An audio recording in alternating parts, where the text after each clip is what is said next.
Okay, so that happened. I just read the entire second part of the chapter and realized I'd only taken a picture of myself about to start the first. So now it's on video. I'm actually recording. You guys still have to watch for cougars. Might be sneaking up on me. Hang on a sec. Sorry, guys. Okay. So Lenny has just accidentally killed Curly's wife. In the same way that he, handles everything from mice to puppies. He's just got these incredibly strong hands, and he panics, and she struggles, and he struggles, and he breaks her neck. So now we're gonna find out what happens. Lenny pawed up on the hay until it partly covered her. From outside the barn came a cry of men and the double clang of horseshoes on metal. For the first time, Lenny became conscious of the outside.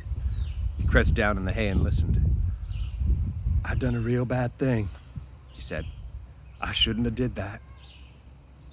George is gonna be mad, and I gotta hide in the brush. He's gonna be mad. I gotta hide in the brush until he come. That's what he said to do. Yeah, I gotta hide in the brush." Lenny went back to look at the body of the dead girl. The puppy lay close to her. Lenny picked it up. "I'll throw him away," he said. "It's bad enough like it is." He put the pup under his coat and crept to the barn wall and peered out between the cracks toward the horseshoe game. And then he crept around the corner of the last manger and disappeared. The sun streaks were high on the wall by now, and the light was growing soft in the barn. Curly's wife lay on her back, and she was half covered with hay. It was very quiet in the barn, and the quiet of the afternoon of the ranch. Even the clang of the pitched shoes, even the voices of the men seemed to grow more quiet. The air in the barn was dusky in advance of the outside day. A pigeon flew in through an open door and circled around and flew out again. Around the last stall came a shepherd, lean and long, with heavy, hanging dugs. Halfway to the packing box where the puppies were, she caught the dead scent of Curly's wife, and the hair rose along the length of her spine. She whimpered and cringed to the packing box and jumped in among the puppies. Curly's wife lay half covered in yellow hay, and the meanness and the plannings of her discontent and her heartache for all attention were gone. She was very pretty and simple, and her face was sweet and young. Now her roughed cheeks and her reddened lips made her seem alive and sleeping very lightly. The curls, tiny little sausages, were spread on the hay behind her head, and her lips were parted. As happens sometimes, the moment settled down and hovered and remained for much longer than a moment, and sound stopped and movement stopped for much, much more than a moment. Then gradually, time awakened again and moved sluggishly on. The horses stamped on the outside of the feeding racks and their halter chains clinked. Outside, the men's voices became louder and clearer. And from around the end of the last stall, at last, old Candy's voice came. "Lenny," he called. "Oh, Lenny, you in here? I was just doing some more figuring. I tell you what I can do, old Lenny." Candy appeared around the end of the last stall. "Lenny," he called again, and then he stopped.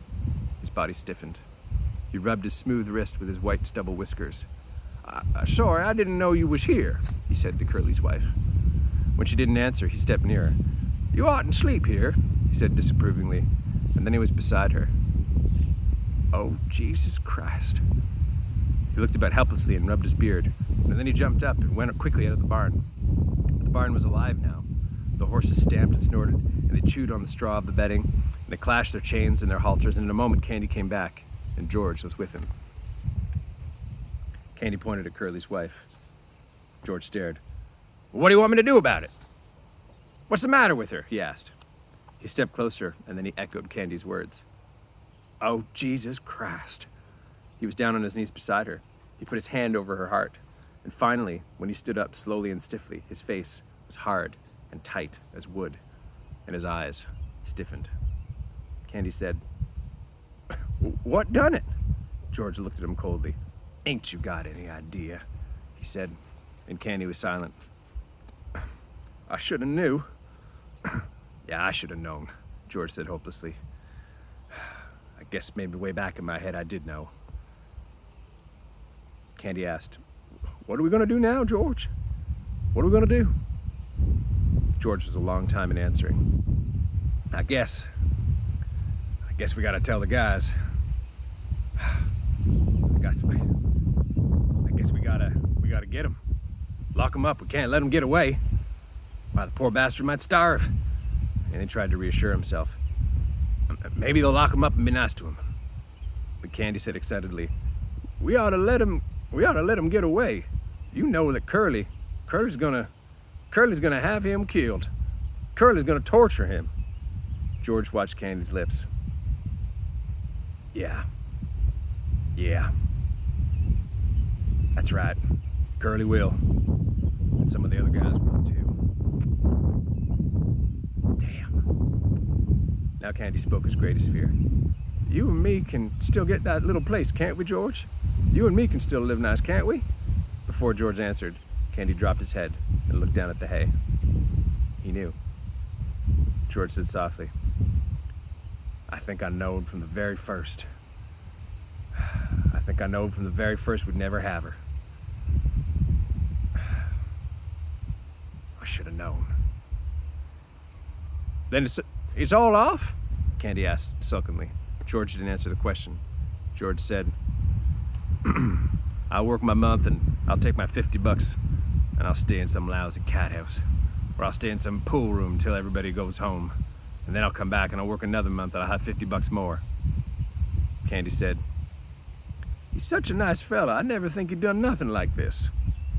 George still stared at Curly's wife. Lenny never done it in meanness, he said. All the time he done bad things, but he never mean any of them.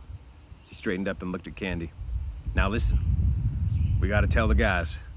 They gotta bring him in, I guess. There ain't no way out, but maybe they won't hurt him. He said sharply, I ain't gonna let them hurt.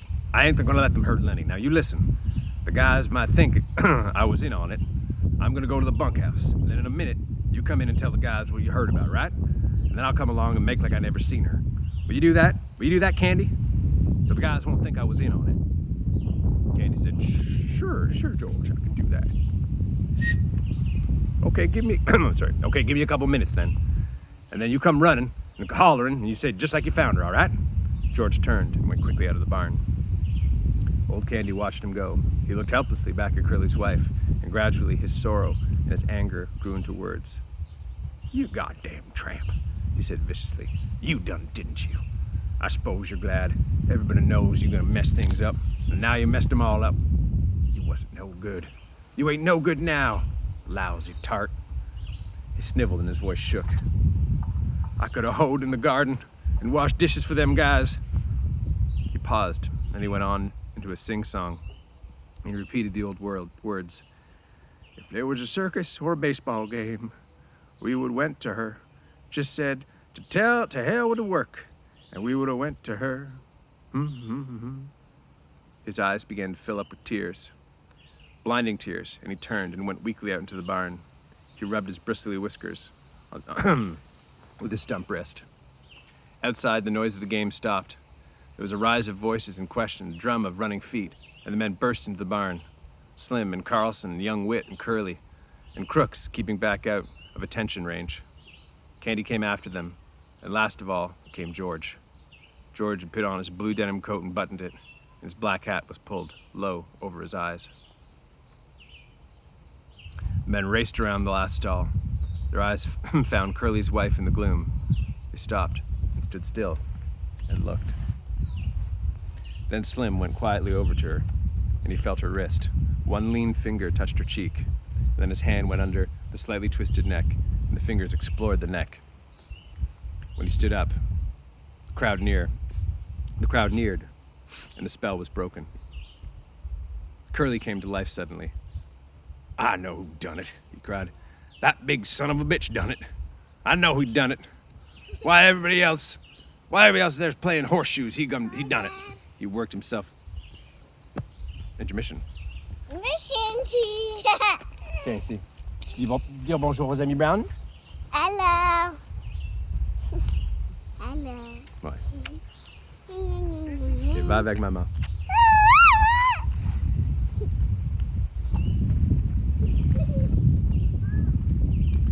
Curly, in a rage.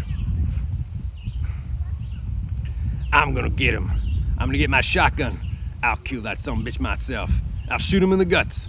Come on, you guys. He ran furiously out of the barn. Carlson said, I'll get my Luger. And he ran out too. Slim turned quietly to George. I guess Lenny done it all right. Her neck is busted. Lenny could have done that.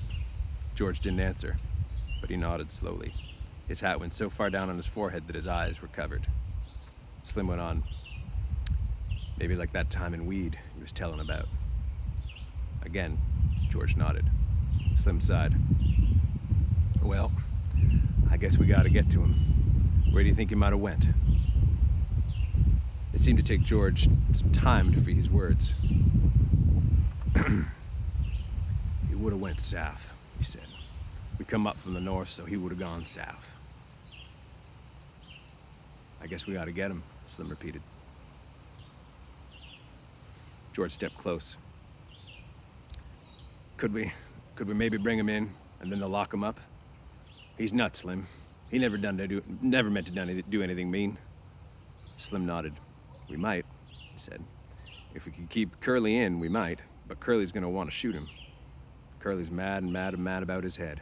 Suppose they lock him up, strap him down in a cage. That ain't no good, George. I know, said George. Carlson came running in. Bastard stole my Luger, he shouted. It ain't in my bag. Curly followed him, and Curly carried his shotgun in his good hand. Curly was cold now. All right, you guys, he said. All right, you guys, you take Carlson. When you see him, don't give him no chance. Shoot him in his guts. That'll double him over. Whit said excitedly. I ain't got a gun. Curly said. You go to Sold Out and get a cop. Get the deputy sheriff. Let's go now. He turned suspiciously on George. And you're coming with us, fella. Yeah, said George. Yeah, I'm coming. But listen, Curly. The poor bastard's nuts. Don't shoot him. He didn't know what he was doing. Don't shoot him, Curly cried. He got Carlson's Luger. Of course we're gonna shoot him. George said weakly. Maybe Carlson lost his gun. I seen it this morning, said Carlson. No, he took it. Slim stood looking down at Curly's wife. He said, Curly, maybe you better stay here with your wife. Curly's face reddened. I'm going, he said. I'm gonna shoot him in the guts myself. If I only got one hand, I'm gonna get him. Slim turned to Candy. You stay with her then, Candy. The rest of us are gonna go. They moved away. George stepped a moment beside Candy, and they both looked down at the dead girl until Curly called, You, George! You stick with us, so we don't think you had nothing to do with this. George moved slowly after them, and his feet dragged heavily. And when they were gone, Candy squatted down in the hay and watched the face of Curly's wife. Poor bastard, he said softly. The sound of the men grew fainter. The barn was darkening gradually, and in their stalls the horses shifted their feet and rattled their halter chains. Old Candy lay down in the hay and covered his eyes with his good arm.